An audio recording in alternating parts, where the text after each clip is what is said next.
आज को 25 वर्ष तले भारत पड़ोसी पाकिस्तान को परास्त करथिला। विजयर पताका उड़ाइथिला कारगिल रे।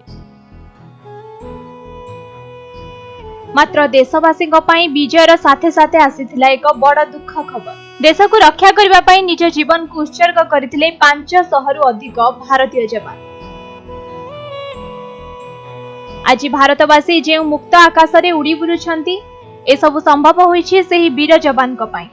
निज जीवन को भय न करी देश पाई शहीद होइथिबा सेही वीर जवान को पाई आजिर दिनटी।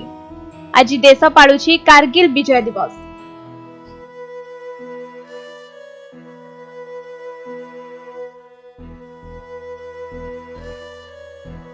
कारगिल ले शहीद होइथिबा सेही 527 सैनिकों को धन्यवाद देवार दिन।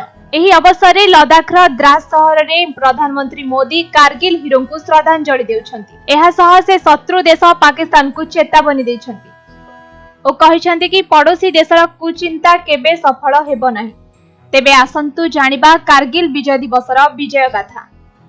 1969 मसिया जुलाई 26 तारिख घटना। ऑपरेशन विजय सफल हुए, भारत विजय लाभ करे। मात्र एही लड़ाईर सूत्रपात आरंभ केबेठु होई सारिथिला। पाकिस्तान 1 वर्ष आगरु लड़ाई पाई प्रस्तुति चलाइथिला।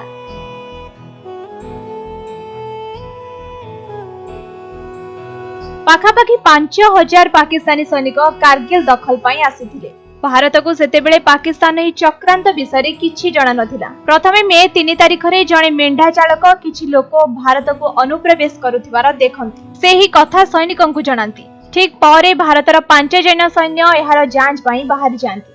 मात्र तांकर आउ पत्ता मिले नाही। दीर्घ दिनर खोजाखोजी परे सेमानक मृतदेह ठाब करा जाय। नृशंस भावे ही 5 वीरों को मारिथिला पाकिस्तानी सेना।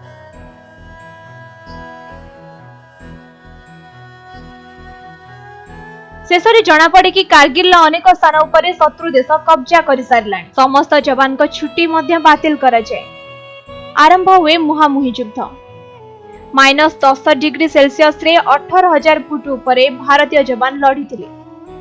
एथरे भारतर 500 रु अधिक सैन्य शहीद होइथिले ओ पाकिस्तान 4000 रु अधिक सैन्य मृत्युवरण करथिले। फेल मारिथिला शत्रु देशर सबु चाल। केवल बलरे नुह बुद्धि रे भी हार मानिथिला शत्रु देश। कारगिल छाड़ी पाकिस्तान पलायन करिथिला शत्रु सेना।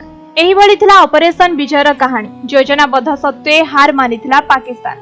ब्यूरो रिपोर्ट समय लाइव।